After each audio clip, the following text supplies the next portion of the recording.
air, buka puasa kita terus langgar, masuk terus. Sebab apa? Kita keluar oksigen, masuk ke mana oksigen. Bila bercampur dua dalam cawan tu, dia jadi racun. Carbon monoksida, sudah jadi racun. Aku yang jadi tak larat, awak tak larat sangat ni. Lepas raya pakat semua pergi kat klinik, tak siapa puasa. Salah kita. Salah siapa? Salah kita. Tidak. Pernah semua habis-habisan. Jadi maknanya cuba kita kontrol makan, datang terawih nanti pasal lega je, pasal sedap.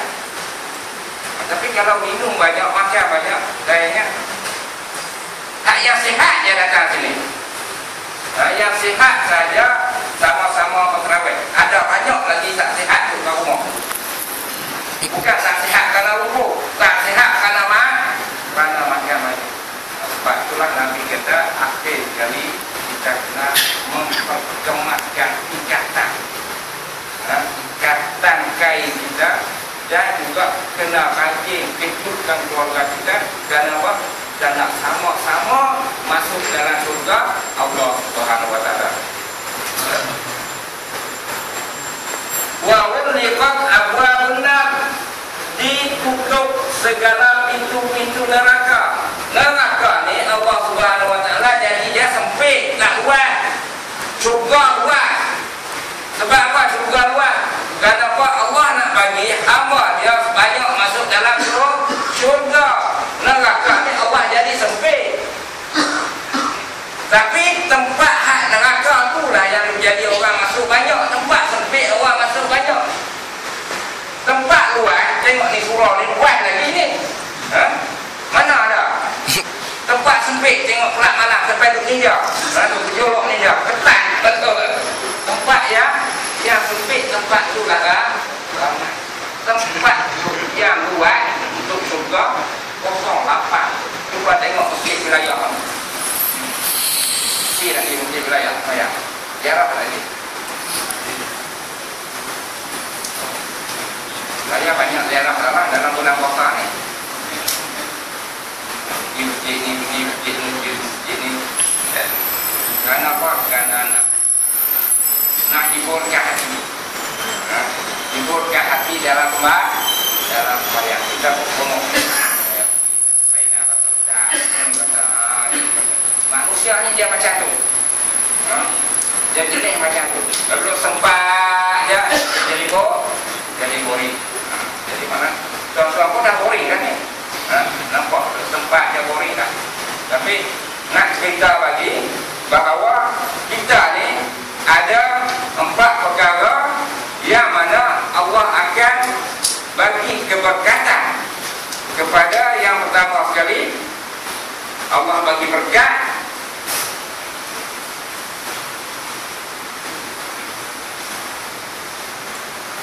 yang pertama sekali ialah kepada golongan manusia yang melazimi. Golongan manusia yang melazimi membaca Al-Quran dalam bulan Ramadan. Bulan Ramadan kita kena lazim bacaan Al-Quran. Syahrul Ramadan allazi unzila fihi Al-Quran hudan linnas, memberi petunjuk. Quran ni bagi petunjuk. Kalau kita tak baca Quran, tak bagi petunjuk dalam diri kita. Hudan linnas wa bayyinatin minal huda wal furqan. Maknanya dalam bulan Ramadan ni orang yang mendapat keberkatan dalam bulan Ramadan yang dipilih oleh Allah Subhanahu wa taala, orang yang melazimi bacaan Al-Quran. Bukan sangat tadarus saja, kita tambah dengan tadabbur Al-Quran lagi. Faham pula makna-makna Al-Quran. Jadi maknanya di sini bukan sekadar baca Al-Quran itu untuk khatam sahaja. Tapi umat orang Melayu ni, umat orang Melayu ni apabila sebut kata tadarus Al-Quran, dia berlumba-lumba untuk menghabis khatam Al-Quran dia tu. Sebab itulah bila nak habis khatam Al-Quran, baca pun kadang-kadang tak menepati hukum hakam Al-Quran. Maka Al-Quran makin hari makin jauh. Ada juga tadarus Al-Quran jadi bergaduh. Nak bagi elok tapi jadi bergaduh. Sebab apa bergaduh? Buruk nak ambil Al-Quran. Dah, sebab bergaduh kerana apa? Kerana kawan tu tengok aku. Hak tegur tu pun tak kena juga. Kena ada cara tegur ni. Salah tu baca. Cengih pula. Salah baca tu. Lepas tu pergi cerita pula orang lain. Orang lain sebenarnya bulan puasa jangan mengumpat-ngumpat. Tapi itulah hakikat dia yang terjadi dalam masyarakat orang lain. Jadi maknanya nak ambil intipati yang hukum yang pertama sekali kita kena lazim bacaan Al-Quran. Bulan puasa ni lah kita nak pegang Al-Quran, bulan lain saya rasa payahnya. Nah ide kita ni sebab itulah Allah Subhanahu Wa Taala dalam 12 bulan sebulan ni supaya Allah kita balik ni. Kalau kita kerja kita khusyuk balik nak meningkatkan lagi kerjaya kita. Ni bulan kita khusyuk, bukan senang nak mari sembahyang 8 rakaat ni. Bulan lain taubat tak mari dah. Bulan lain tak datang dah. Susah nak buat 8 rakaat. Lepas tu imam kita malam ni kita buat sembahyang sunat 4 rakaat pula. Lari. Tapi bulan puasa semua berbunyi-bunyilah. Sebab apa? Nak mengtakbirkan kita. Yang kedua, siap lah.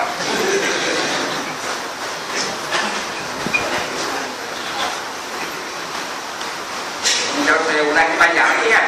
Tak payah ulang lah. Yang kedua, golongan yang mendapat keberkatan daripada Allah Subhanahu Wa Taala dalam bulan Ramadan, iaitu golongan manusia yang melazimi amalan kasih sayang. Kasih sayang, hubungan tali silaturahim, hubungan tali kekeluargaan semula, kasih kepada orang tua, kasih kepada anak-anak yatim, kasih kepada ibu bapa. Yang saya dah baca dah, saya belum pulang tahun saya tidak kan. Jadi maknanya bulan puasa inilah kita nak melahirkan semula kasih sayang. Suami yang renggang sikit dengan isteri pun masa ni lah kita nak hubung kasih sayang tadi. Bukan nak jemput leher kawan pula. Hubung kasih sayang masa ni lah. Sebab itulah bulan puasa ini kita naklah sentiasa kontak ibu bapa kita yang masih hidup di kampung tu, macam mana keadaan hubung mula dari silaturahim, maknanya kekuatan anak dan ibu bapa. Pahala dia cukup melimpah roh. Dan yang ketiga, saya pegang dari banyak lagi ya.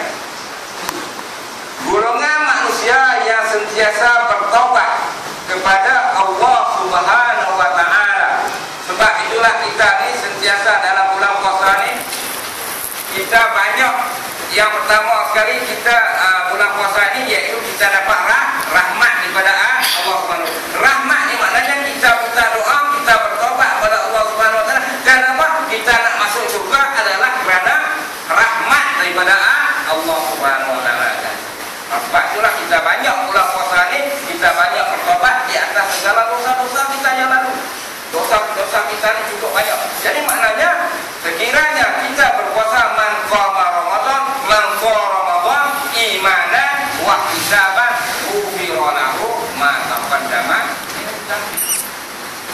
Maknanya segala dosa kita yang lalu akan dihapuskan oleh Allah. Maka kita yakin. Ini kita tak yakin tu yang masalah. Kita kena yakin. Dan seterusnya habis. Tak kita payah apa. Saya tak payah bikin aku. Tapi malam ni nak mulai pula. Begitu. Masa mesti ni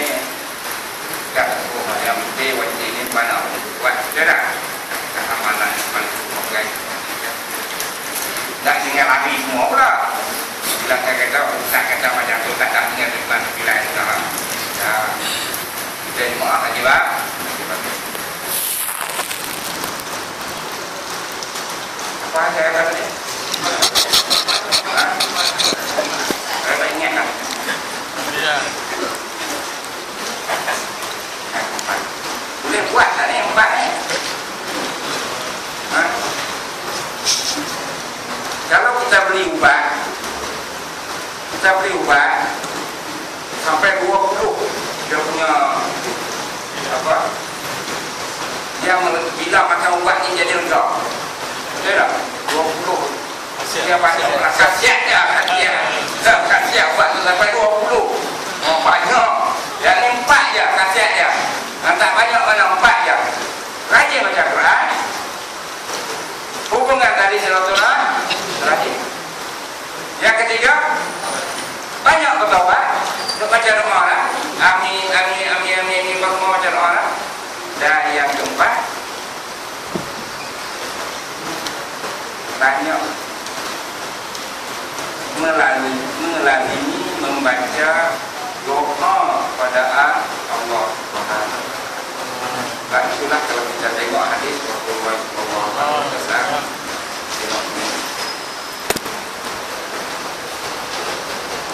daripada Sayyidina Aisyah radhiyallahu anha, Rasulullah SAW telah memberi kita doa yang khusus yang telah diajar daripada Rasulullah SAW, terutamanya di akhir bulan Ramadan. Seperti mana hadis daripada Aisyah radhiyallahu anha. Qultu ya Rasulullah, ara'aita in alimtu ayya lailati lailatul qadr ma aqulu fiha qalu qawli qala quli Allahumma innaka afuwwun tuhibbul afwa fa'fu anni. Saya pernah bertanya kepada Rasulullah SAW. Aisyah tanya,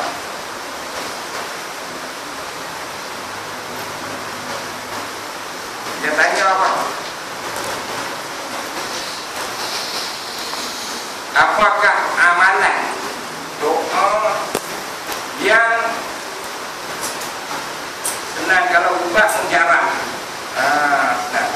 yang diterima oleh Allah Subhanahu wa taala, maka Rasulullah SAW jawab, berdoalah dengan doa ini, ya Allah ya Tuhanku, sesungguhnya Engkau Maha Pengampun dan sentiasa memberi keampunan kepada hamba-Mu dan juga kesalahanku. Maka oleh itu maafkanlah segala kesalahanku. Allahumma inna nas'aluka ridhaka jannah wa na'udzubika min syakhitika nar. Allahumma innaka afuwwun karim. Kalau seorang Allahumma ini, kalau ramai Allahumma innaka, yang kita tu baca imam tu amin, amin, kau tengok imam ni amin. Nak ampun macam mana tak? Bila ada imam lambat dengan ni, anaknya betul. Ampun dosa banyak salah lah ni, aku salah betul banyak lah. Banyak lah. Allahumma innaka afuwwun karim tuhibbul afwa fa'fu anna wa an walidin. Jangan kita aja. Pada apa ini dah? Pada kedua ibu bapa, dua bapa kita pun salah juga, banyak salah. Gua minta ampun kepada Allah. Kalau kita tak faham,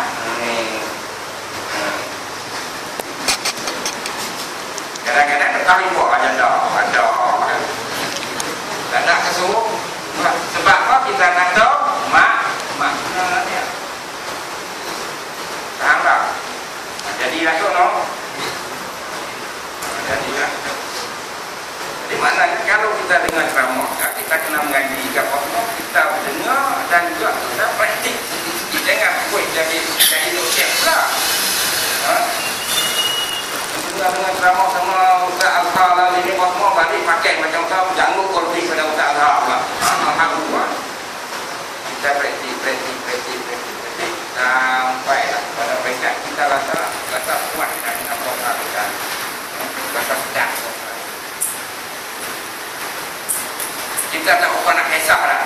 Buka puasa dengan apa pun kita tak apa nak kisah dah. Dulu kita puasa, buka puasa dah petang tadi. Kau fikir hari esok nak makan apa pula buka puasa. Jadi kita nak puasa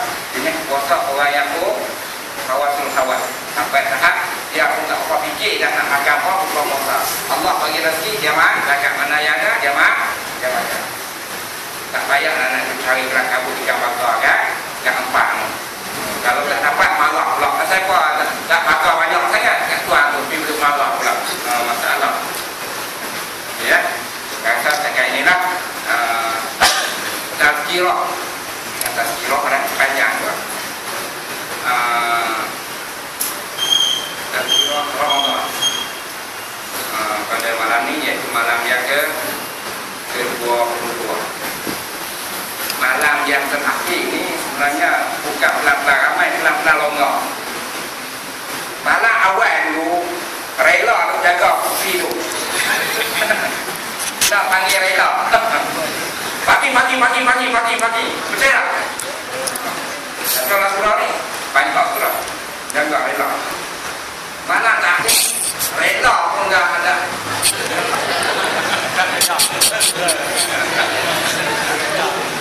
Tak tahu ke mana uniform rela pun tak nampak lah. Awal-awal tu memang semua macam tapi tak cukup masalah. Nah sebenarnya 10 terakhir ni lah kita kena bersungguh. Tuan-tuan tengoklah orang pelari peju 10 meter terakhir jam peju sungguh betul tak? Tak sampai gaisan pertama tu. Musim pun tu lari sampai masa tu bukan awal masa akhir tu pakai bersungguh-sungguh. Masa kita pun nak cari ibadat tu masa akhir lah pakai bersungguh-sungguh. Maknanya hilang tiba masa akhir pun tak kisah. Bersungguh-sungguh putus dari tiba pun tak apa. Maknanya betul berhubung-hubung nak cari peluang ni. Tapi kita budaya kita macam tu lah. Budaya kita macam tu. Tak payah raya apa ini? Boleh dah dapat lah. Dapat dah ni. Tak kerja apa dapat. Boleh dapat lah. Tekung kena tukar baru. Nak pergi tekung, nak pergi awal. Untuk raya lah. Kalau kita pakai tekung tu lah, itu tekung untuk terawih, tekung untuk raya lah. Nanti ya. Wallahu a'lam wa billahi taufiq wal hidayah. Wassalamualaikum warahmatullahi wabarakatuh.